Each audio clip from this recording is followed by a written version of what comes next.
But don't feel bad. The whole time I won. Let's say that's another topic. I think, we don't start.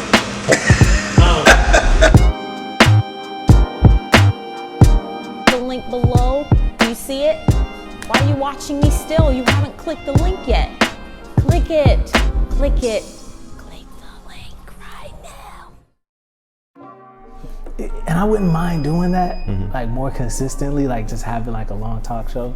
I don't think the viewers are ready for that yet. No, well, for my podcast, and it's different. This is live because when you're looking at someone, when you're watching it, it's different. That's but true. the podcast, when I go over, typically over 45 minutes, a lot of times I'll break it up into 2 episodes. But not saying that the same applies to you, but a lot of times those longer ones, I'll break it up into multiple episodes. Yeah. Depending on who it is. I interviewed Deion Sanders. He was my longest podcast. Really? So he's the head coach at my college. I went to Jackson State, so he's the head football coach there. Wow. So I interviewed him. It was like an hour. Well, it was actually about 2 hours, but I edited it down to about an hour, 15 minutes. I ran it straight. I didn't break it up into multiple episodes because the consumer just wanted to just hear it all at once because it's Deion Sanders. It's Deion Sanders. Yeah, I'd have ran that. Yeah, it didn't seem like an hour 50. It felt like 30 minutes. But other than that, That's dope. I was gonna ask you what's your sport of choice, but my sport of choice, as far as playing, watching, or as far as podcasting. Let's do both. Let's do all three. Playing basketball, man. I thought I was going to the NBA. Like most young black males. Even I still wear my high school ring, man. Look, it has my basketball on there. And you. I still wear that ring. That's hard though. 1998. I gotta get it. You see where I gotta get the. Put back in there. Yeah, it came. I just gotta order it. That's fire though. So I still wear it. So yeah, basketball coming up. Watching it, I watch all sports. Basketball, football mainly, but I watch it all. I seen and what about podcasting? Well, for my college, we cover every sport. My college is playing in the NCAA volleyball tournament tonight. So I just interviewed the volleyball coach last week, and I'm going to interview them tomorrow. Hopefully they'll win, but I'll interview some of the players tomorrow. They're tonight on ESPNU, as a matter of fact. Yeah. So even volleyball, soccer, you name it, tennis. Yeah. They just won a conference championship. So every sport, golf. Men's or women's basketball? Volleyball. The women's volleyball. Women's volleyball. Okay. So yeah. Who they playing? Western Kentucky, in Omaha, Nebraska. Yeah? Yeah. That's dope. Yeah, man, I was gonna ask you, not ask you, I was gonna tell you this. I just saw a meme today that said Jordan faced off with, I think, 982 competitors or something like that, and he's outscored all of them. Only one that outscored him was Allen Iverson. And Iverson had 27 and Jordan had 25, I think, or 22. That's not surprising because Iverson idolized Jordan, so he was up for that game, and he wanted to bring it that night. And they played different positions. Jordan didn't guard him much, so he gave it to whoever, probably John Paxson or Steve Kerr or somebody. It does make sense. He didn't give it to Jordan. Well, he gave it to Jordan on that one play. I know the infamous crossover. Yeah, but for the most part, Jordan wasn't guarding him, so he probably gave it to B.J. Armstrong, somebody like that. You think that was a crossover? On Jordan? Yeah. Oh yeah. Because he didn't really he created a space, but I guess you could say that was a crossover. Because he was off balance. He got him. Jordan almost blocked the shot though. If you watch it, he recovered and he barely missed it. So yeah, he almost blocked it. I want to have this conversation with you because you're into sports. Now, contrary to y'all, I'm for the sake of the conversation, right?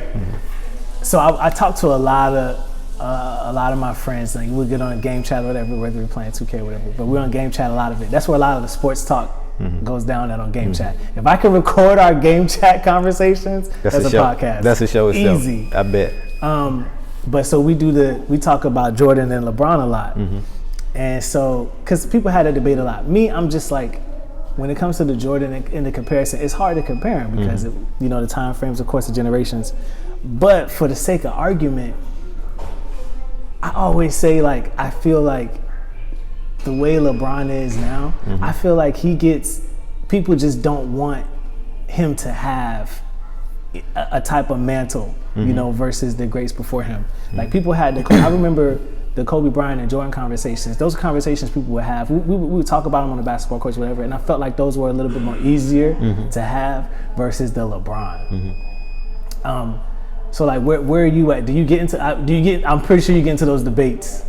I don't, because you don't? can't win. Like, you're not going to convince the Jordan fan that LeBron is the guy, and you're not going to convince the LeBron fan that Jordan. Like, who has ever changed their mind after debating it? Who has ever said, well, you know what, you're right, LeBron is better than Jordan, you're right? Or who has ever said, you know what, Jordan is better than him? It's not going to happen. So it's pointless. I watch it. I eat my popcorn and watch it. But at the end of the day, they just walk away in disagreement. Yeah. But the thing I will say is that it's just too early. We have to let LeBron's career play out before we can really, say that, because, if I were to enter that debate years ago, I would have said no contest. But as LeBron is adding more and more accolades and his career is just expanding, and look how long he's playing at 18th season, I think now, and playing at the possibly the best of his career, you have to revisit it. But what happens is people, once they make a decision, so if you made your decision that Jordan was better in 2010, here we are 10 years later, you aren't changing your mind. You aren't taking into account the new evidence that's there, in LeBron's favor. You're still stuck on, well, Jordan is the man. Yeah. So you're not going to change your mind. But I think at the end of the day, you have to take all into consideration, and you can't do that until his career is over, because we thought it was kind of ending, and I'm a Lakers fan, but it looks like he can go another X amount of years. So after it's over, let's debate it. But right now, it really doesn't make sense. But you're not going to change a Jordan fan's mind, and definitely not going to change LeBron fans' mind. So I stay out of it. Yeah. I feel like LeBron made me a fan. When he first came out into the league, because I was on Kobe, man, and I mean, who's better? I don't like. I'm like you. I don't do the whole who's better conversation. I just feel like LeBron is his league right now. Oh yeah, it's his league hands down. And if Kobe was still playing, I would still call it LeBron's league, just because just Kobe like aging out of the mantle. Not that LeBron's better, but just Kobe aging out of it. But I was Kobe all day, and I'm like, nah, man, it's Kobe all day. But just seeing what LeBron has done and the way he's done it, you know what I'm saying, and the teams that he's been a part of over time, I was just like, you can't deny that dude's greatness, man. You can't, gosh, dog. And people bring up the debate, well, he's been to the finals this many times, but he ain't win. I'm like, you think it's easy to get to the finals? First off, and then secondly, look at the teams he's won with. That's true. And also, that's a tough conversation, because if you think about it, how do you get penalized for going to the finals? Okay, so what is he now? 4-6 in the finals? Yeah. He's 4-6. So, okay, those 6 losses, if he didn't get to the finals those 6 times that he was 4-0, would you think more highly of him because he's undefeated? But so you're saying you think more highly of him if he got to the conference finals 6 times and lost, but the 4 times he made it to the finals, he was undefeated. But no, he won his conference and made it to the finals, and he lost. But because Jordan's 6-0 in the finals, and everybody says, oh, he's 6-0. And I'm not saying this to say LeBron is better. I'm just looking at it objectively, like it is what it is. So Jordan got there 6 times, but what about the times that he lost? He lost. I was saying that too. Yeah. So that's why I stay out of debate. You can't. It's just so many intangibles. And I can make a case. I honestly can make a case for either player if I wanted to. Yeah. I could tell you why Jordan's better. I could tell you why LeBron's better. I could tell you why Kobe is better. Yeah. Those shows like First Take, not necessarily First Take, but debate type shows. Yeah. Before the show, they decide which side they're going to take. Right? Okay, I'm going to take this side. You take this side. You think Skip and Shannon do that too? I don't think they do. I don't know, but a lot of shows like that do it. I know this for a fact because I have a friend who's in the radio. He does a radio sports show in LA, a pretty big show, and he says that they'll decide, beforehand which side they're going to take. He said one time during a commercial break, they switched sides and came back and argued the other side. They said nobody even noticed. Nobody. They completely switched sides and went for the other side. Yeah. That's crazy. Yeah, so, you can make numbers work in your favor. You can make numbers look a certain way. Well, look at his stats. Look at this. He's this in X amount of years. You can just manipulate him. In other words, I know they say men lie, women lie, numbers don't, but you can manipulate numbers. Numbers to work in your favor in anything. So in business, sports, that's really. But yeah, man. So let's get into like some of the things that you're into, what you do, and then. I guess what brought you there, because off camera we talked about the writing, the book. Yeah. and you said that you didn't even see yourself doing that. I did. Now, I'll be honest, writing has always been natural for me. I can do it with ease. It's not like work. I'm a gifted writer in high school and college, and I went to college to study broadcast journalism and mass communications to be a sportscaster. So I wanted to do the on-air aspect of journalism, but within the curriculum I had to do the print media as well, as if you're learning to write for, back then it was the newspaper, now it's mostly online. I didn't really, I was good at it, but my focus was on being in front of the camera, and talking. Yeah. But for my courses, I had to, write stories, and for my print courses, I remember there was this one class that I took where we had to submit 5 news articles throughout the semester. We'd have to go around campus and just find a story and write about it. And we had a campus newspaper, so we had to not submit 5, we had to get 5 published or printed in the campus newspaper. We had all semester to do it. Oh, wow. So you could submit 10, but 5 of them, at least 5 of them had to be actually chosen. So just because you submitted it didn't mean it would get chosen. So I procrastinated because I just didn't, I wanted to be in front of the camera. Where's my class? Where's my assignment where I have to pick up a camera or be in front of the camera or go cover, some sports. So it got down to about 2 weeks left in the semester, and I had not even I hadn't written the story, I hadn't submitted the story. I'm like, okay, let me go ahead and do it. So I went out and I wrote 5 stories. I submitted them. So first of all, I have to go 5 for 5 at this point, because if she accepts, it has to be good enough to be in the paper. So I only did 5 and submitted 5, and I just said, okay, whatever happens.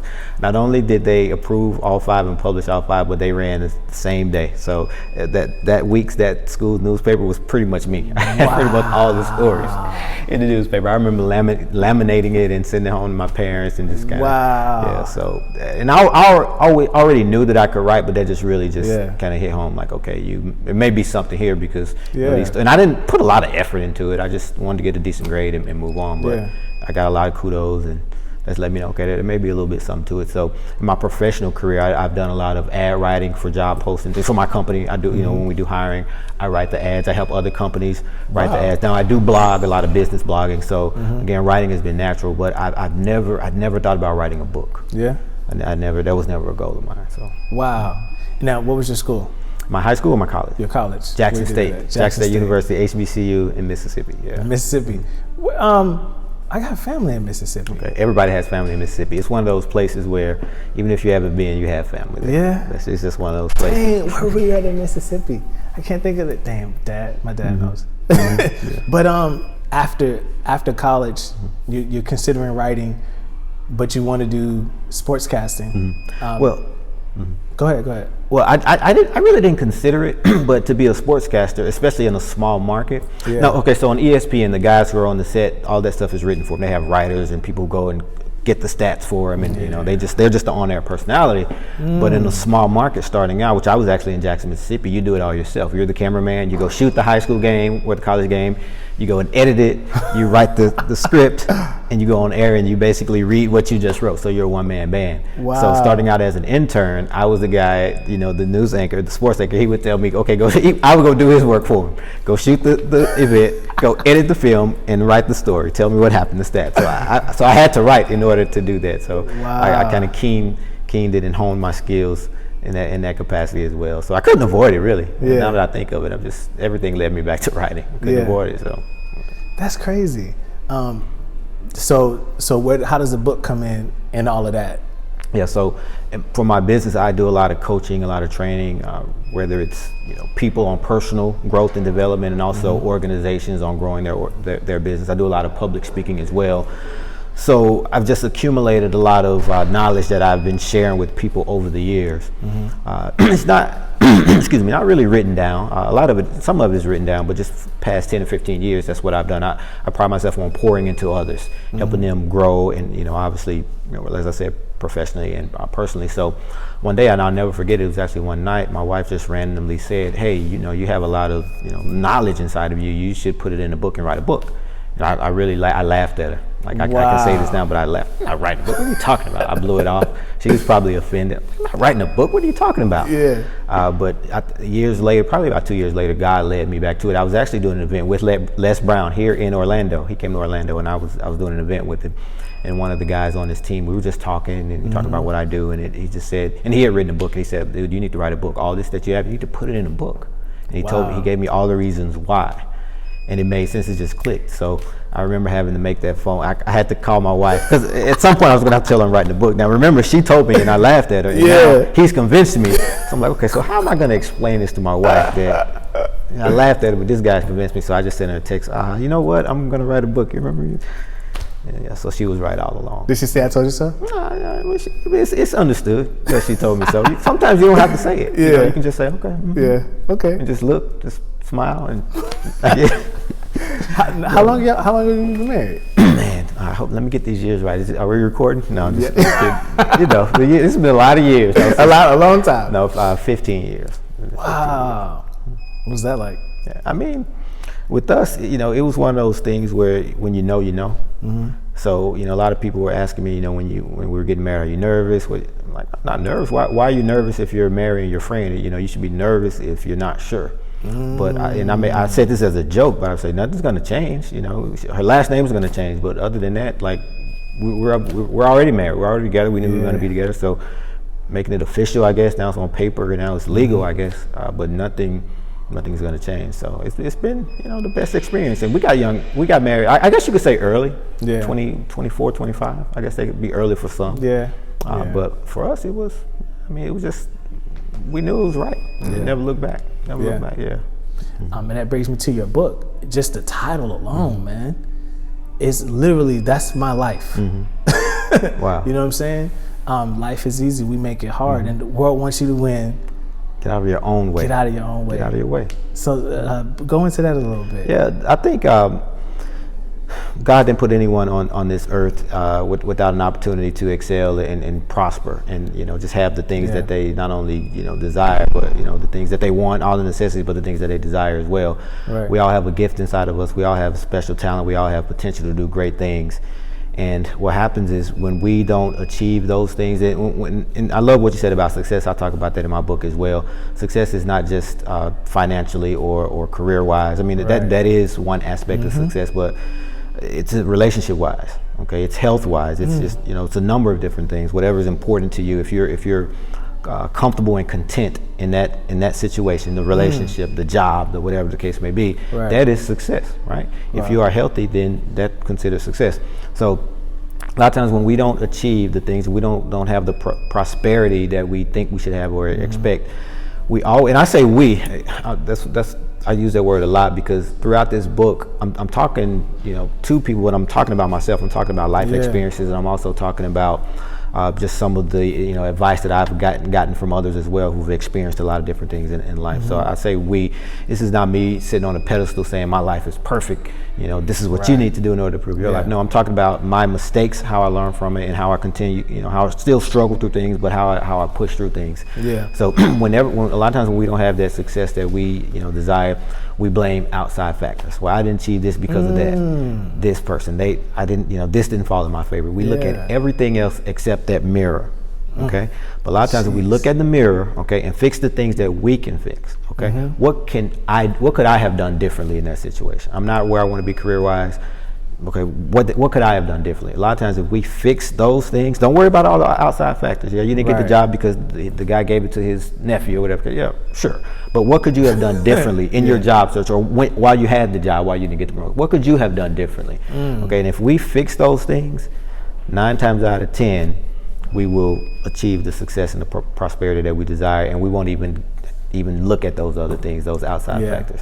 So we get in our own way. We hold ourselves back, but the prosperity is there for all of us. We just have to, again, stop making excuses. Have to look in the mirror, fix the things that we can fix, and we just have to move forward. There's adversity and things of that nature, but at the end of the day, there's nothing that we can't overcome. But one thing that I like to stress and be clear, when I say life is easy, that's not to discount uncontrollables and, you know, natural disasters, pandemics, death, illnesses, terminal illness, things that we go through, things that we experience, family members, things like that. Of course, those things are tough. I'm talking about the things that you can control. And when I say easy, understand the difference between, when I say we make it hard, understand the difference between hard and challenging. I didn't say life is not challenging. There's a difference, okay? Challenges are great. I love challenges. If there weren't any challenges, it would be a pretty boring world, right? True. I want to end off a little bit. I like talking about fear. I like talking about fear. I like talking about fear and failure. Those are my 2 F's right there, man. I need a third F, then I could deliver a sermon. Feel failure Right. is something. Need Finances, I always say finances. But yeah, I like talking about that, and you mentioned it earlier. You mentioned fear before, so let's go there. And I just want to hear just a little bit about ways that you've overcome fear in your pursuits. You know what I'm saying? And just, you know, how do you deal with that? How do you handle fear? You know, when it comes to fear, I think first and foremost, I'm very analytical. I'm very, you know, I break things down.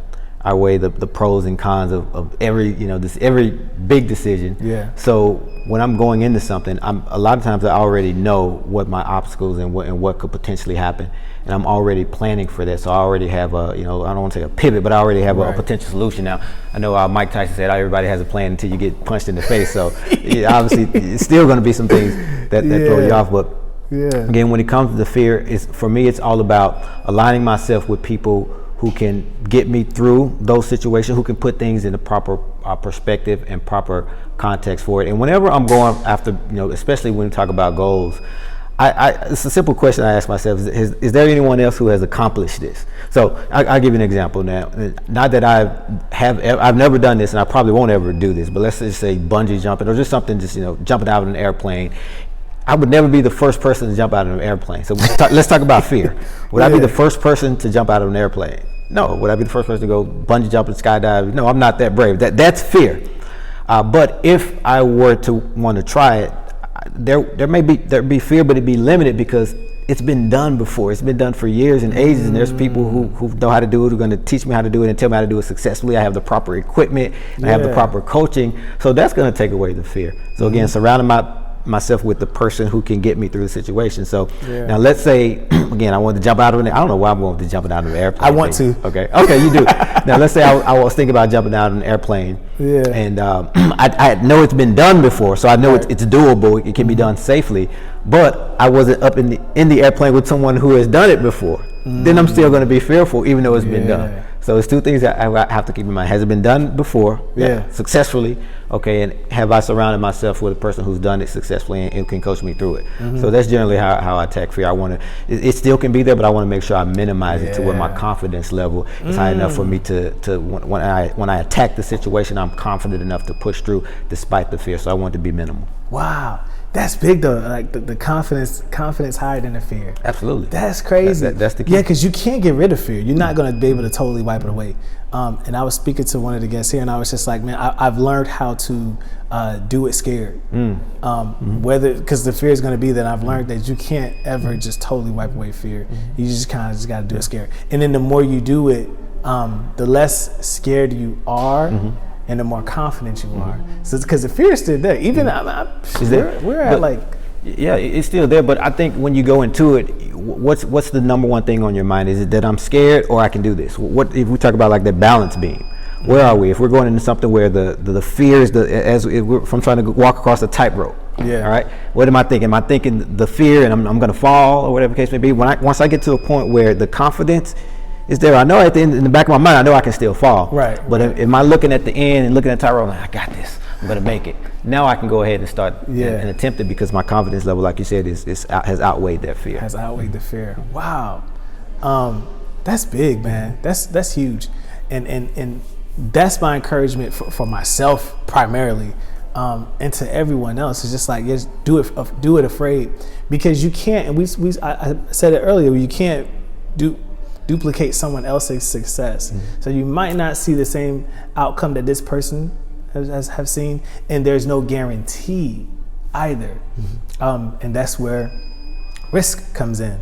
And I think that's primarily where the fear is at, because we're like, you know, the risk is so high, I could lose so much. When you're jumping out of a plane now, at that point, that's like life. You know what I'm saying? You're risking life, because nothing there's not 100%. Nothing.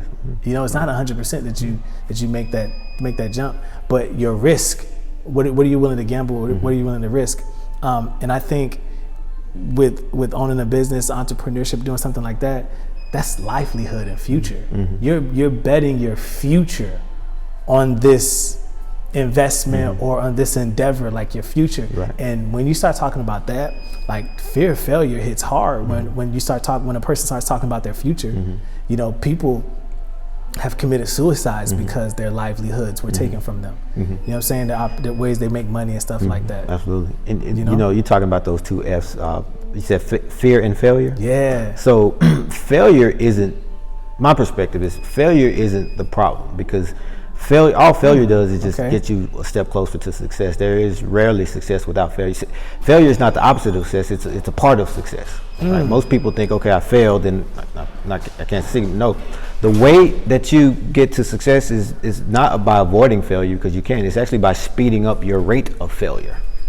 Okay. So and then I'm going to give you an example, and then I'm going to compare it to the fear as well. Okay. Right. Speeding up your rate of what did I say? Speeding up your rate of failure. Okay. Yeah. So I want to learn how to ride a bike. I'm going to give you a simple, basic analogy. Okay. I want to learn how to ride a bike. Rarely has a person gotten on the bike for the first time and just, gone off into the sunset. Right. You usually what? Fall. Okay. Okay. So two people. There's Daniel. There's Cory. We both want to learn how to ride a bike. Now, there's a magic number as to how many times each of us will fall before we ultimately learn how to ride a bike. For me, it may be 100 times, meaning I'm going to have to fall 100 times. I'm going to equate falling with failing. That's the same thing. It's just spelled slightly different. There's an I, replace the I with an L, but it's the same thing. Right. I'm going to fall/fail 100 times. I cannot avoid it, right? No, I'm going to say you're going to. No, I'm going to say you're going to fall 100 times. Okay. I'm only going to fall 10 times. Right. So I'm only going to fall 10. But watch where I'm going with this. You're going to fall 100. I only need 10. Okay. Yeah. So we both go out on Monday. We get on the bike separately, not together, separately. You fall, so you have 99 more. You don't know this, but I'm just saying, you don't know that you're gonna have to fall. You don't know how many times. You just know you fail and you scrape your knee and it hurts. Right. We both fall, and I say, man, this sucks. This hurts my knee. I'm going in the house. Okay. I only need to fail 9 more times before I get to the bike. I don't know that, but I go in the house. I pack it up. You fall, and you say, man, this sucks. This hurts. Let me try again. You fall, and you fall 10 times before you go in the house that day. Yeah. Okay. You go back out the next day and you fall 10 times. You go in the house. 10 times 10. That means in 10 days you're going to reach 100 fails/falls, and you will know how to ride a bike. Okay. So 10 days later you'll be riding a bike. Me on the other hand, I fall. I only have 9 more. I don't know what I go in the house. I wait until next week to go back out. I fall week 2. Man, I fell again. Go back in the house. At that rate, it's going to take me 10 weeks to learn how to ride a bike, even though I only needed 10 fails/falls. You needed 100 falls, but you just kept going. You did, what did I say, 10 a day? Yeah. So it only took you 10 days to learn how to ride a bike, even though you failed a whole lot more than me. So again, what gets you to success? You speed up your rate of failure. You sped up your rate of failure. You said, okay, I failed. Let me fall again. Let me fail again. And you just sped it up and accelerated. I don't care about this knee. Put a Band-Aid on it. Back in the day, we used to put sand on it. We used to fall. The sand, people don't know that. Put some sand and keep going. 10 days later, you're riding a bike. Here I am, 10 weeks, and it only took me 10 fails. So again, speed up your rate of failure. And when it comes to failure, again, failure is the thing that isn't the thing that keeps us from success. It's the fear of failure. It's the fear of failure. Two different things. I'm afraid of it. I was afraid of failing, right? And you just failed and just kept going. So that's my perspective on it.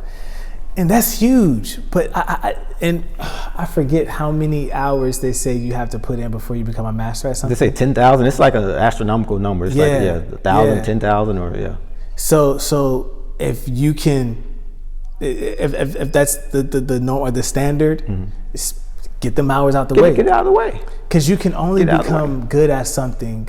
Repetition. Yeah, that's the way literally that's human behavior. That's how we're trained.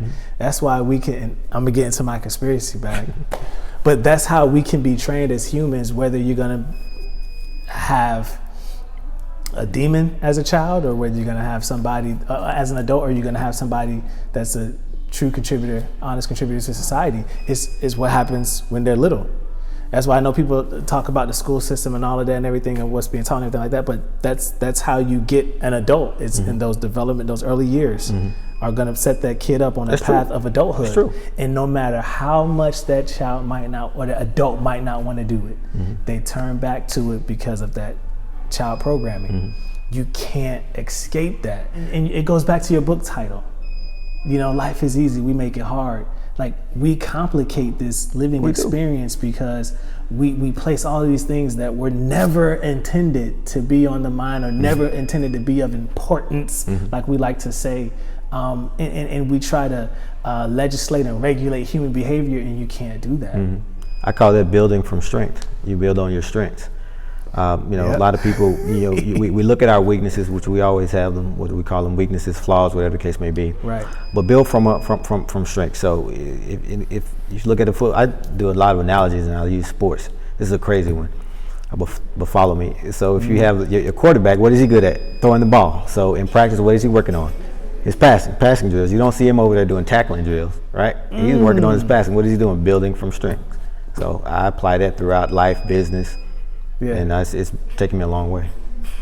I wish I'd have learned that earlier. That's literally what I had to come to grips with, and I've learned how to do that. Well, I'm still learning how to do that. But once, that makes so much sense. Build from your strength. I mean, your flaws or your weaknesses are gonna be your weaknesses. But I think that sometimes we get it different. Like, even with what you see a lot on social media, people are trying to convert their weaknesses into strengths or be decent at it. Man, that's time consuming. It's draining. It's discouraging. Yeah. There are too many other people out there who are good at what you're weak at. The world is designed to balance it out. So if I'm great at one thing, why am I going to focus my energy on something I'm weak at? I'm going to bring in someone, whether I'm paying them or whether it's a significant other, whatever the case may be, to balance me out in that department. So in business, I see a lot of business owners fail in that regard as well, because something that they're not good at, that's where they're focusing their attention on. So me, my business, I've never been the computer guy, the tech guy. So when even if the printer stops, like, I'm not even the guy to go in and get the printer back. Who's the computer guy, Daniel? Can you do this for me? And I'm going to focus on this. Like, I'm good at analyzing the situation and figuring out what everybody's good at. It's like, okay, hey, you step in here, I'm going to cover you there. You cover me here, I cover you there. Like, that's how the world kind of balances one another out. People within the world, I think there's an imbalance because we don't do that enough. But God put people on this earth with so many different talents and strengths. We just have to find a person who's good at that and kind of bring them in for that situation. I appreciate you sitting there and talking to me, man. This was a pleasure. I could do it any day, man. So, I love it. Definitely enjoyed it. So let people know how they can get in touch with you, where they can find you. So I have an all-inclusive website. It's tinyurl.com/Cory R. Collins. That's CORY R. Collins. tinyurl.com/Cory R. Collins. You can find out. You can get in touch with me. You can email me. You can learn more about my services. You can find my book. Anything you need to know about me, it's all on that website. Social media links as well. Yep. Dope. Thank y'all so much for watching another episode of The Sit Down. Hit that thumbs up, subscribe to the channel. But you're a subscriber. You don't watch my stuff and not subscribe. Y'all better than that. Thank you so much for subscribing. I want to say what's up to our partners, taxmoney123.com. for all your accounting and tax needs. Hit them up. Trust me, they're good people. And then my favorite, most beautiful partner, my wife, Oksana, the legacy coach. All the information is in the description of this video. Check them out. Make sure you reach out to the guests, follow the guests, and grab the book too, man. So yeah, thank y'all so much for watching, and we will see y'all next time.